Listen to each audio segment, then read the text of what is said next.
Mi smo ustanova socijalne zaštite, centar za rehabilitaciju osoba sa Downovim sindromom iz Banja Luke. Ja sam Zoran Jelić, direktor ustanove. Ovim putem želimo da vas pozdravimo iz srca i duše i da vam se zahvalimo, vama organizatorima ovoga festivala, Omladinskog gastronomskog festivala, međunarodnog festivala, što ste nam dozvolili da i mi postanemo ljudi. Na ovaj način vi činite jednu veliku živu inkluziju. Osobe sa Downovim sindromom iz Republike Srpske imaju priliku da se pokažu u najvećoj zemlji na svijetu.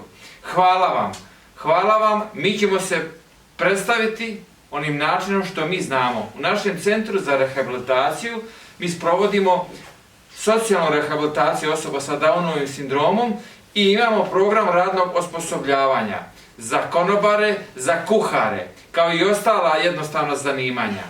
Hvala vam, dragi prijatelji, što ste i ovaj puta pokazali da ste jedni od najboljih na svijetu. Uz veliki naklon mi vam se zahvaljujemo iz srca. I jedan velike mahanje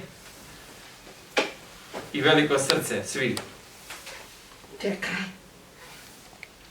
Ono što želimo naglasiti jeste da ovo naše učešće, ovo naše takmičenje, mi posvećujemo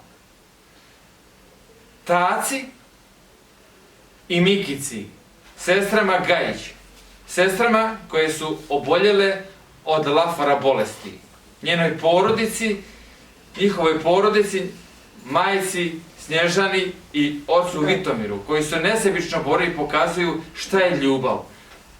Nažalost, Taca je izgubila život, ali evo Mikica očekuje da će uskoro biti pronađen lijek za Laforu, za šta se zalaže svom dušom, tijelom, srcem, njihova majka, ljekar Snježana Gajić.